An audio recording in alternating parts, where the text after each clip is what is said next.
Hey everybody, I'm Desiree Potvin, the president of the New York Association of Local Government Records Officers. I want to take a moment to announce a new feature on our website, a new mini webinar series. We are a nonprofit organization that serves as a community for those responsible for records and information management. Our new mini webinar series will feature short videos about records management. We will release new videos around the first of each month. The videos will include tips, ideas, resources, sample projects, and step-by-step instructions. We know you are very busy, so these webinars will be snack-sized and packed with value. If you want to request a specific topic, please email NYALGRO, and we will do our best to cover as many topics as possible. Hope you enjoy, and don't forget our conference, June 2025, will be at the Villa Roma in beautiful Callicoon, New York. Hope to see you there. Hey everybody, welcome back. This is Megan Sokolow again with your NYALGRO board, and I'm here to talk with you guys about boxing records for the long haul and other storage considerations. Keep that slogan in mind, birds of a feather stick together. Actually, not only do I want you to remember the slogan, birds of a feather stick together, but I want you to add a new saying at the end. So it now goes like this: birds of a feather stick together and shun everyone else. But what do I really mean by that? Well, let's get into it. Birds of a feather stick together in the context of packing a records box means same. That should be like the word that pops in your head when you think about packing a box. Same, same, same. Same record type, same disposition date, same department, same year, same type of materials. So, like paper records together with paper records, no paper records with CDs in between. Sound good? Same, same, same. Same all day, same. And who are we shunning? Like literally everyone else. Yes, everyone else. But these ones are particularly important to shun. These interlopers are no binders, plastic things with the metal loops, none of those. No metal clasps, paper clips.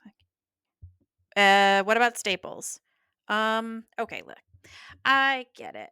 Trying to remove every staple from a bunch of papers, kind of not so easy.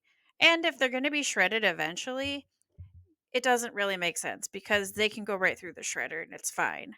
But if you keep something for a very long time with a staple in it, that staple is going to do something bad, and I'd like to see it out. Now, what about plastic or rubber, like rubber bands or plastic folders? All of them need to go. So no hanging file folders, no plastic, rubber, anything, because they're going to do bad things to your records. Bad things are going to happen? Are you serious? Come on. Well, I am serious. I'm talking about things being in the folders like binder clips or staples or paper clips or plastic folders, file folders, hanging folders. All of those things slowly over time destroy your records. Rust can develop. Oxidization can happen at a rapid rate caused by those off gassing fumes from the plastics. We really just don't want to keep anything in those boxes with those papers that could trigger a series of events which destroy your ability to see and use those documents later. Here's some quick tips to share with your friends and colleagues that are in the office setting so you can avoid getting boxes full of these things.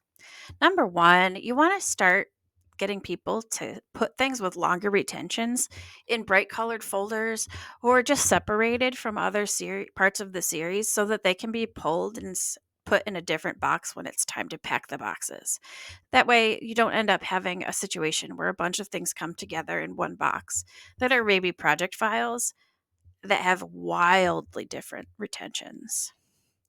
We also want to start putting large documents or collections of documents in accordion files instead of binders, or at least transferring them into accordion files once it's time to send them over. That way, you're not going to end up with a bunch of plastic off gassing in those boxes. For anything with significant value or a long retention, consider storing them electronically on a durable storage location, such as in a cloud server or in a document management system. There are a lot of benefits to doing that beyond just protecting those records in a paper format. But the number one thing is that they can be OCR'd, or optical character recognition could be applied, and that can be used to search the documents and makes it a lot easier to find information fast. Remember, too, that USB drives, CDs, tapes, and DVDs are not appropriate storage tools for official copies of records. Migrate them to either paper or electronic records management tool as soon as possible. Not to beat a subject to death, but some storage devices are better left for dead. Here are a couple: floppy disks, compact disks, cassette tapes, VHS tapes, DVDs, USB drives, proprietary file formats. Anybody got any WordPerfect files left?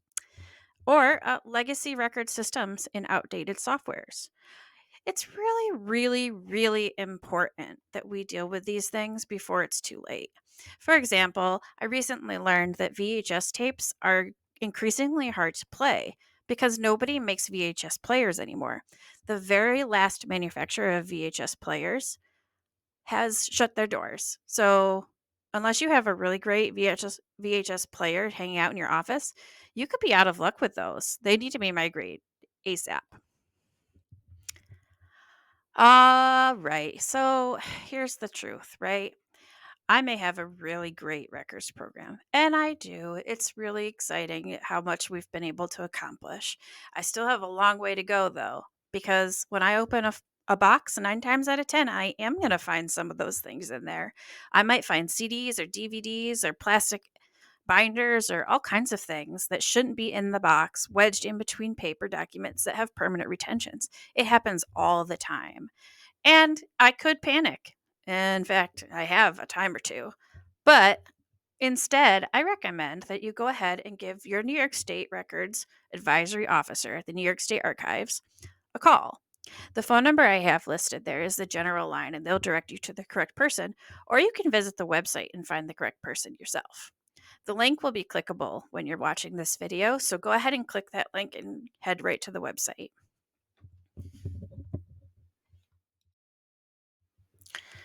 This has been another records management moment with NYALGRO, New York Association of Local Government Records Officers. Thank you so much for joining us. Make sure to subscribe and like our video, and to check out other and future records management moments with me, Megan Sokolow, from NYALGRO's Board of Directors.